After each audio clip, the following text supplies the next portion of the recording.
Hi, I'm Abirami Iyer. I'm currently doing a 2-year MBA program at UT McCombs.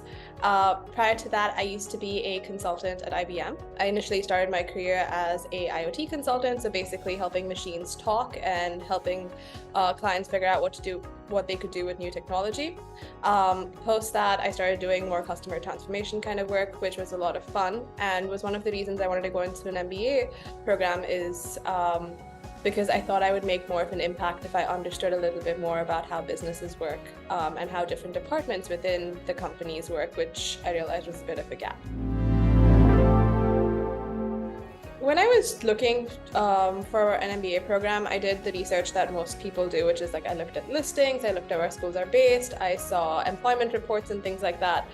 And across all spectrums, what really made McCombs stand out was its location and where I thought I would see myself fit in the best.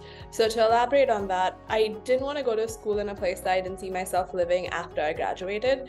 I could see myself living in Texas. I really liked the idea of moving to Austin, so that was a big selling point. The second thing with McCombs was that when we were doing the whole MBA application process and we had an interview, I really connected with the person that I was interviewing with. They seemed really nice and genuine, and this was somebody that I could see myself working on group projects with and things like that. So it was secondarily the people that I met through the recruitment process. And the third one was just that it was a very well-ranked school. It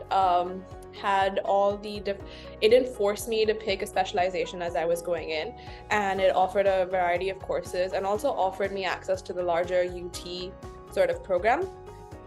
So yeah, those were my 3 reasons as to why I picked McCombs. I didn't pick a specialization, and I don't intend on it because I think consulting requires you to have a wide variety of skills. So I'm in it to explore different aspects and to find what area of business I like the most and what I can see myself doing and specializing in through work later.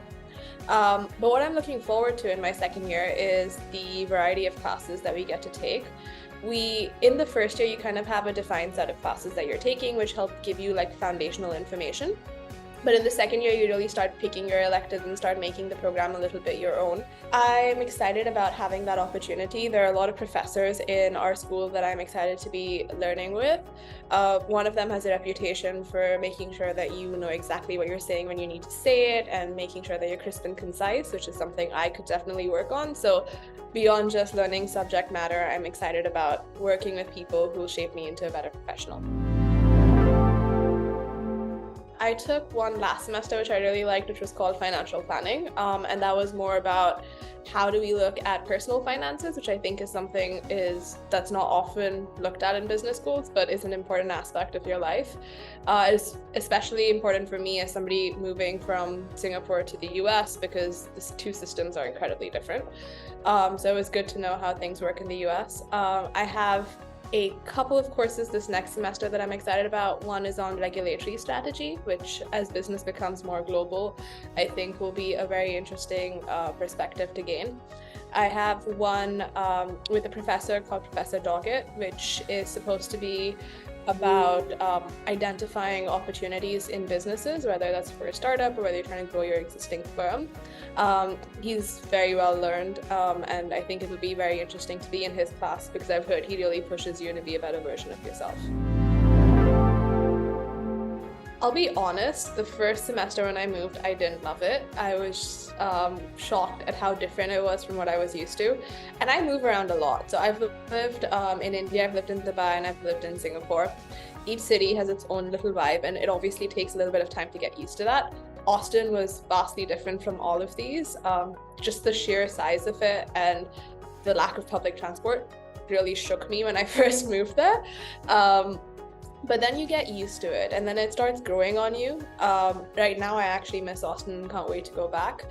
I think the biggest thing about living there is that it's at the heart of it still a university town. So once you start making friends within the university and start exploring campus a little bit more, you find different activities that you're really into.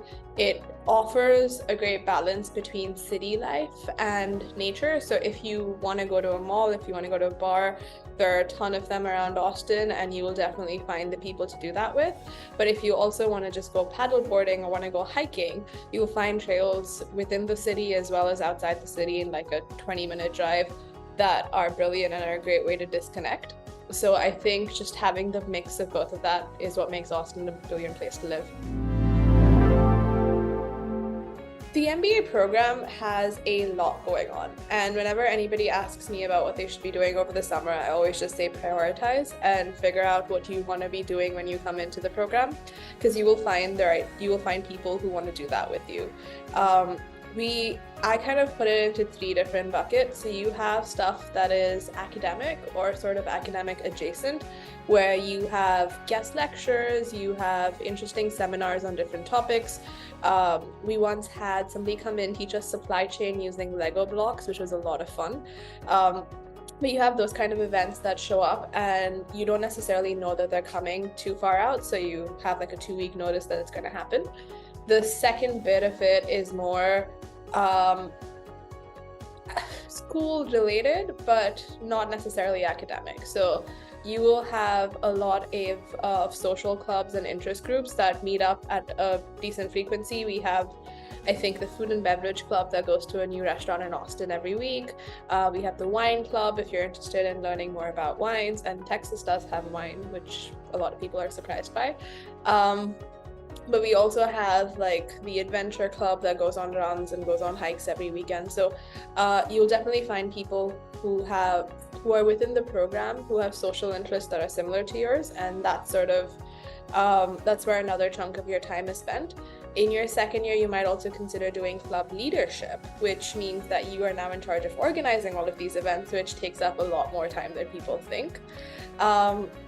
And the third part of it is sort of your recruiting activities. When you come into business school, you know that you're going to go out with a good job. So, but you have to put in a lot of work when you're in the program to get that. And especially if you're recruiting consulting or IB, there are a lot of networking events that you need to attend and dinners and things like that. So those are the 3 things that sort of take up your time. Outside of that, everybody loves having their own little friend circle. We have board game nights and things like that fairly often, and it's because of the type of people that go to school at UT, where everybody wants to be your friend and wants to form a community. I'm not involved in all of them. I am currently the president of our graduate consulting clubs. That's sort of a sort of professional support organization, I guess. We help everybody who's coming in and is interested in consulting. But I'm a member of the food and beverage club. Don't necessarily go to all the dinners, but I am a part of it. I am a part of GBAT. They've especially started doing a lot more events this semester, which has been a lot of fun.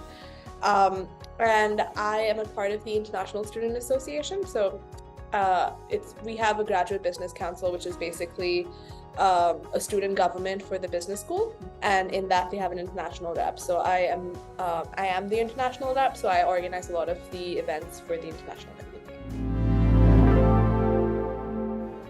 GCG, or Graduate Consulting Group, is basically a professional development organization within the school.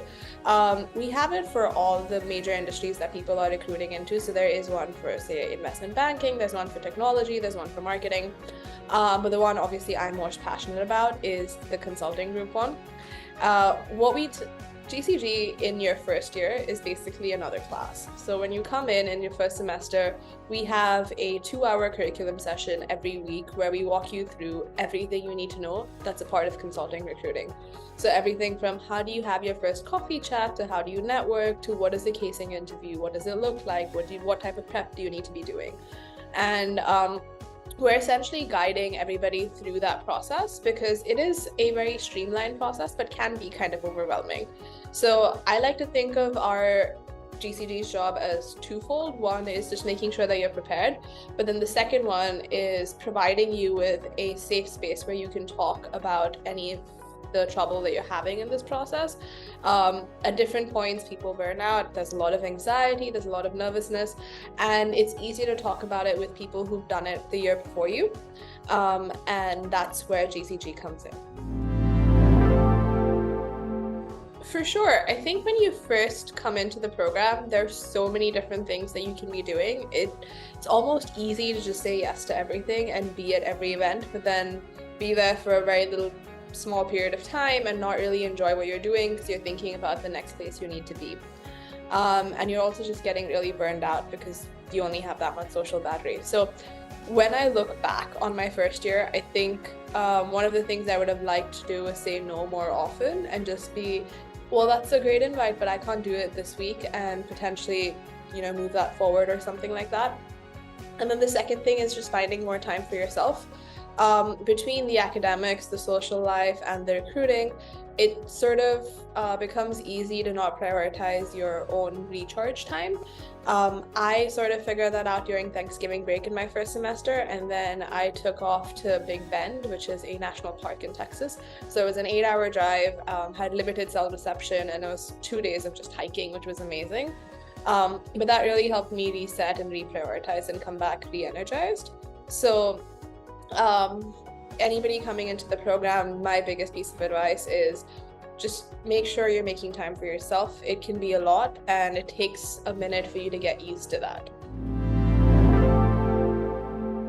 I'm doing my summer internship with Bain, and that was sort of what I wanted out of the MBA program because I wanted to pivot from being an IT consultant to being more in the strategy space. I plan on going back into consulting after my program because it's the one career path that lets me explore different things.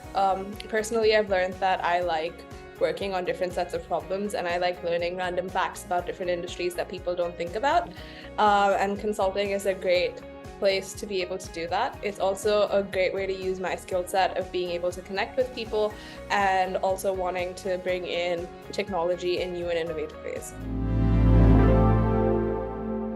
My internship I found through the Career Center. So consulting recruiting is actually pretty well formatted. We have all the major companies come to campus and they hold these information sessions, which are a great first introduction point to them. And then you continue building on that relationship throughout basically your first semester, and you drop applications at the end of your first semester. That whole process is facilitated by the career team. They make sure that we get all the companies on campus, and they make sure that all the events are scheduled in a way that you can attend them. It's not during class hours, things like that. The career office is a great resource for two other things. The first one is they help you realize that it's not as hard as you think it is, because in the heat of it, in that moment, you think it's the end of the world if you forget to send out a thank you note, or it's terrible if you accidentally missed an event.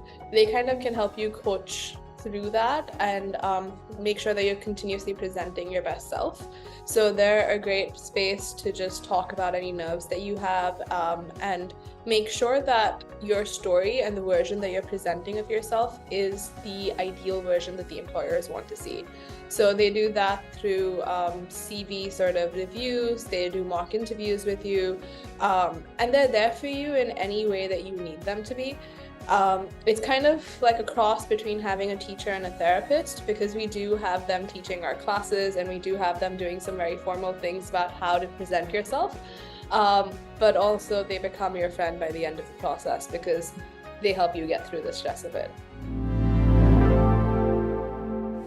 The question I get most often from them is, what should I be doing this summer before I start my business school journey? And the answer I like to tell all of them is take a break. If you can, and if you are able to, please take a break before you join business school. It is a lot more hectic than you think it is. And it's advice I really wish I had gotten, because I was working till like 2 weeks before I started and would have definitely loved to have a break in between.